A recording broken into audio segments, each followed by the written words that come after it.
Friends, आज के session में मैं आपको बतलाऊंगा कि कैसे बिहार राज्य फसल सहायता में आप रजिस्ट्रेशन और ऑनलाइन दोनों प्रोसेस एक साथ कैसे कर सकते हैं। अगर अभी तक आप हमारे चैनल को सब्सक्राइब नहीं किए हैं तो सब्सक्राइब करके ऑल दबा दें, जिससे आपको लेटेस्ट अपडेट मिलती रहेगी। चलिए, तो अब हम लोग आ गए हैं ई सहकारिता विभाग के ऑफिशियल वेबसाइट पर। यहाँ पर क्लिक हेयर वाले ऑप्शन पर क्लिक करके हम लोग बिहार राज्य फसल सहायता के लिए क्लिक हेयर वाले ऑप्शन पर क्लिक करके हम लोग यहाँ आ गए। यहाँ से हम लोग लॉगिन हो जाते हैं यूज़र आईडी और पासवर्ड डालकर। स्टेप बाय स्टेप अभी आपको हम प्रोसेस दिखला रहे हैं जो कि लाइव प्रोसेस है। देखिए, हम लोग यहाँ पर आ गए हैं। यहाँ पर मूलभूत जानकारी और व्यक्तिगत जानकारी, तो हम लोग मूलभूत जानकारी डाल चुके हैं। यहाँ पर व्यक्तिगत जानकारी को स्टेप बाय स्टेप देख लेते हैं। यहाँ पर हम लोग स्टेप बाय स्टेप जानकारी को फॉर्म को फिलअप कर देते हैं। किसान का प्रकार, वहाँ पर किसान का प्रकार यहाँ पर हम लोग सिलेक्ट कर लिए। इसके बाद अभी हम लोग बैंक का नाम यहाँ पर सिलेक्ट कर लेते हैं। शाखा का नाम, आपका बैंक किस ब्रांच में से बिलोंग करता है उसका नाम हम लोग यहाँ पर दे देते हैं। बैंक का IFSC कोड जो कि यूनिक रहता है उस बैंक का, उसको भी हम लोग यहाँ पर डाल देते हैं। और उसके बाद अकाउंट संख्या, जिसको बोलते हैं हम लोग खाता संख्या, उसको दे देंगे। फ्रेंड्स, ये याद रखिएगा कि यहाँ पर जो खाता संख्या डालिएगा वो आधार से लिंक रहेगा, यानी NPCI लिंक रहना अनिवार्य है। अदरवाइज आपको परेशानी आ सकती है पेमेंट में। तो चलिए, अब हम यहाँ पर IFSC कोड डाल लिए हैं। यहाँ पर अभी हम लोग इसके बाद खाता संख्या डाल लेते हैं। एक बार मैच करके देख लेते हैं सेम अकॉर्डिंग टू पासबुक है कि ना। यहाँ पर अभी हम लोग खाता संख्या डाल देते हैं।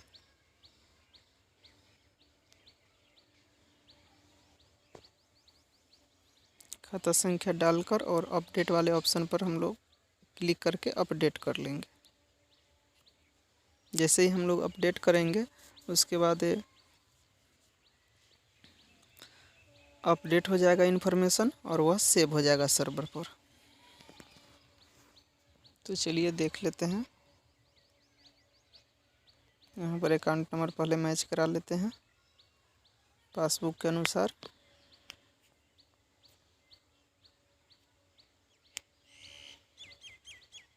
ये वीडियो थोड़ा सा लंबा होगा क्योंकि इसमें हम लोग स्टेप बाय स्टेप प्रोसेस दिखला रहे हैं। इस पर अपडेट वाले बटन पर क्लिक करके अपडेट कर दिए। यहाँ पर बतला रहा है रिकॉर्ड अपडेटेड सक्सेसफुली। चलिए, अब यहाँ से हम लोग बैक हो जाते हैं। यहाँ पर ओके वाले पर क्लिक करके बैक हो गए। देखिए, यहाँ पर हम लोगों का मूलभूत जानकारी और व्यक्तिगत जानकारी दोनों ऐड हो चुका है। यहाँ पर तस्वीर पहचान पत्र वाले ऑप्शन पर हम लोग यहाँ से पिक्चर सेलेक्ट कर लेते हैं जो कि 50 KB के साइज़ में होना चाहिए। उसके बाद बैंक के पासबुक का फर्स्ट पेज का यहाँ से हम लोग PDF के फॉर्मेट में यहाँ से अपलोड कर देते हैं। अपलोड कर दिए। यहाँ पर अपलोड वाले ऑप्शन पर क्लिक करके अपलोड कर दिए। उसके बाद हम लोग यहाँ पर डॉक्यूमेंट किस प्रकार का चाहिए, जैसे ही हम लोग आधार कार्ड दस्तावेज के लिए सिलेक्ट करते हैं ऑटोमेटिक आवासीय वाले ऑप्शन हट जाते हैं। तो सिर्फ यहाँ से हम लोग आधार कार्ड अपलोड कर देंगे। यहाँ पर अपलोड करेंगे।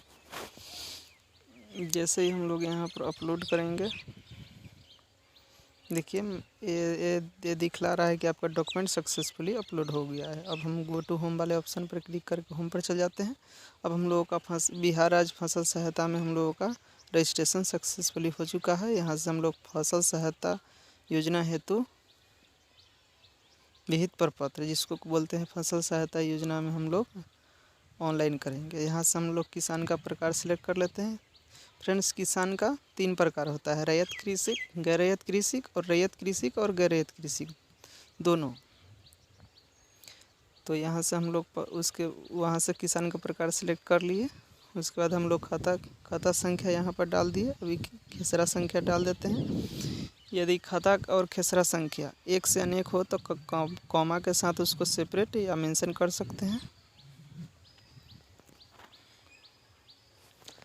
हम लोग वो भी कर दिए। यहाँ से क्षेत्र का कुल रकबा डिसमिल में ये हम लोग डाल देते हैं, डाल दिए। यहाँ से हम लोग फसल का सिलेक्ट करते हैं कि कौन सा फसल कितना में है।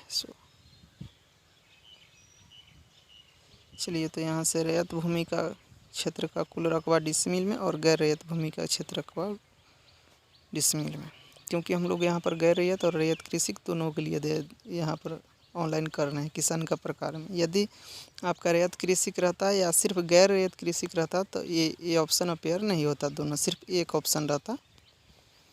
यहाँ से हम लोग को ये दोनों मेंशन करना है, तो यहाँ से हम लोग डाल देते हैं अकॉर्डिंग टू जो स्वघोषणा जो रहता है उसमें जो हम लोग अंकित करते हैं इन्फॉर्मेशन उससे मैच करना चाहिए। ये नहीं कि स्वघोषणा में कुछ है और इसमें हम कुछ देंगे, ऐसा नहीं होना चाहिए। यहाँ से हम लोग गेहूं की बुआई का क्षेत्रफल जो गेहूं का बुआई का क्षेत्रफल हुआ रैयत भूमि में कितना में और गैर रैयत भूमि कितना में उतना वो डाल दिए। अब हम लोग यहाँ से आलू का बुआई का क्षेत्रफल यहाँ से रैयत और गैर रैयत दोनों में दे देते हैं। यहाँ से सिर्फ हम रैयत में आलू का बुआई हुआ है तो सिर्फ रैयत यहाँ से डाल दी। सेव वाले ऑप्शन पर जैसे ही क्लिक करके सेव करेंगे इस तरह का मैसेज हम लोग के सामने अपीयर होगा, देख लेते हैं।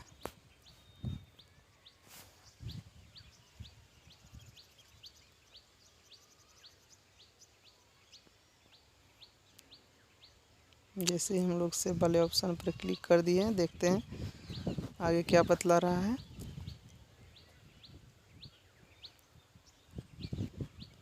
इंटरनेट के स्पीड के ऊपर डिपेंड करता है और सर्वर के ट्रैफिक के ऊपर।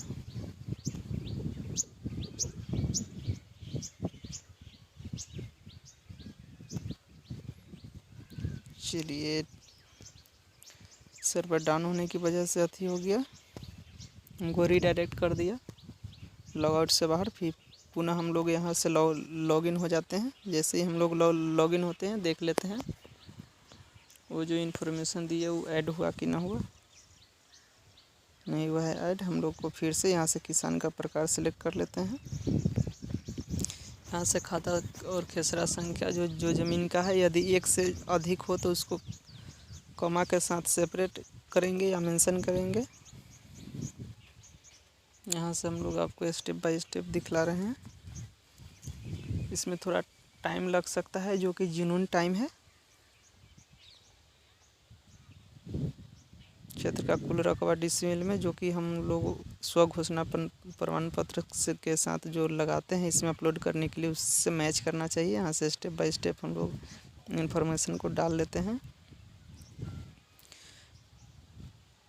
गेहूं की बुआई का क्षेत्रफल और आलू की बुआई का क्षेत्रफल दोनों रैयत और गैर रैयत में कितना कितना है वो हम लोग डाल दिए। अब यहाँ से हम लोग देख लेते हैं डॉक्यूमेंट अपलोड वाले पेज पर, जहाँ से इसको बोलते हैं दस्तावेज अपलोड।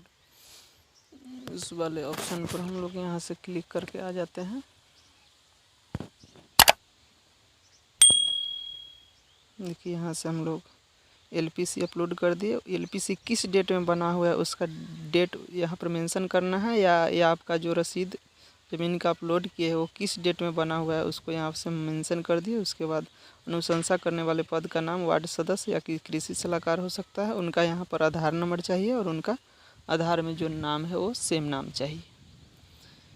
ये सारा इन्फॉर्मेशन अभी हम लोग ऐड कर लेते हैं। यहाँ पर वार्ड सदस्य या किसान सलाहकार जो भी आपका अनुशंसा करने वाले पद है जो अनुशंसा किए हैं स्वघोषणा प्रमाण पत्र में, उनका आधार कार्ड का नंबर और इधर आधार कार्ड में जो नाम है सो। यदि यह रैयत कृषि रहता तो इसमें ये सब चीज़ की ज़रूरत नहीं पड़ता। हम लोग इसमें रैयत और गैर रैयत दोनों के लिए कर रहे हैं, सो इसमें पड़ा है। तो इसके लिए हम लोग जैसे ही आ गए यहाँ पर, अब हम लोगों को स्वघोषणा प्रमाण पत्र है वो अपलोड कर देना है। यहाँ पर वो अपलोड कर दिए। अब जैसे ही उसको अपलोड कर दिए पीडीएफ के फॉर्मेट में था, अपलोड वाले बटन पर क्लिक कर दिए। यहाँ पर बतलाया डॉक्यूमेंट अपलोडेड सक्सेसफुली, इस तरह का मैसेज आ गया। यहाँ से हम लोग चाहेंगे तो व्यू अपलोडेड फाइल वाले ऑप्शन पर क्लिक करके स्व घोषणा प्रमाण पत्र को देख सकते हैं। यहाँ से क्लिक करके हम लोग देख लिए, यह सक्सेसफुली अपलोड हो चुका है। स्व घोषणा प्रमाण पत्र के अकॉर्डिंग ही हम लोगों को इसमें विवरण अंकित करना है। सो हम लोग कर दिए, देख लीजिए यहाँ पर। अब हम लोग को गो टू होम वाले ऑप्शन पर क्लिक करके पुनः होम पर चल जाते हैं। जैसे ही होम पर गए, यहाँ पर बतला रहा है आवेदन को अंतिम रूप दे, मतलब आपका एप्लीकेशन को फाइनलाइज करें। यहाँ पर याद रखें, जो फाइनलाइज करने से पहले एक बार विवरण को देख ले, त्रुटि है या नहीं। जैसे ही त्रुटि नहीं होगा तो नेक्स्ट करके चेक बॉक्स पर क्लिक करके टर्म और कंडीशन को एक्सेप्ट करके फाइनल सबमिट क्लिक कर देंगे। जैसे ही हम लोग फाइनल सबमिट क्लिक कर देंगे, इस तरह का हम लोगों के सामने अपीयर हो जाएगा। यहाँ से देख लीजिए, ये हम लोगों का हो गया रिसीविंग, जिसको बोलते हैं जब फाइनलाइज हो गया हमारा एप्लीकेशन बिहार राज्य फसल सहायता के लिए अकॉर्डिंग, जो कि रबी का फसल का सीजन का भी चल रहा है, उसका हम लोगों का हो चुका है। यहाँ से इसको हम लोग प्रिंट आउट करके, या तो अपने लिए है तो अपने पास रख लेंगे, और या तो हमको कस्टमर को देना है तो यहाँ से हम लोग कस्टमर को भी दे सकते हैं प्रिंट आउट करके। देख लीजिए, यहाँ पर हम लोग प्रिंट आउट कर लेते हैं, कस्टम पेज कर लिए। यहाँ से एक नंबर हम चाहते हैं कि एक ही पेज में दोनों तरफ का रिसीविंग आ जाए, तो इसलिए कस्टम 1 करके फर्स्ट पेज को इसमें प्रिंट कर लेते हैं, और उसके बैक साइड में कस्टम करके सेकेंड पेज को प्रिंट कर लेते हैं। यहाँ पर बतला रहा है check your link level regularly. ये एप्सन का L3210 सीरीज का जो प्रिंटर है वो बतला रहा है नोटिफिकेशन, ऐसा कोई बात नहीं है। ये बतला रहा है रेगुलर चेक करने के लिए, इंक फुल्ली इसमें भरा हुआ है। चलिए, यहाँ से हम लोग कस्टम करके फर्स्ट पेज को तो प्रिंट कर चुके हैं हम लोग, दूसरे पेज को जो पीछे रहता है बैक साइड में उसको भी प्रिंट कर लेते हैं, उसी पेज में प्रिंट कर लेंगे। चलिए, यहाँ से हम लोग प्रिंट कर लेते हैं। अभी तक आप अगर हमारे चैनल पर पहली बार आए हैं तो चैनल को सब्सक्राइब करके ऑल दबा दें, जिससे आपको लेटेस्ट नोटिफिकेशन सबसे पहले मिलेगी। फ्रेंड्स, हम हमेशा कोशिश करते हैं कि आपको अपने सेशन में कुछ ना कुछ सिखाने की। अगर यह वीडियो अच्छी लगी है तो वीडियो को लाइक कर दें, और चैनल पर पहली बार आए हैं तो चैनल को सब्सक्राइब ज़रूर करें। Thanks for watching. फ्रेंड्स, हम हमली रिक्वेस्ट करते हैं कि चैनल को सब्सक्राइब करके ऑल ज़रूर दबाएं, जिससे आपको लेटेस्ट नोटिफिकेशन मिलती रहेगी। Thanks for watching.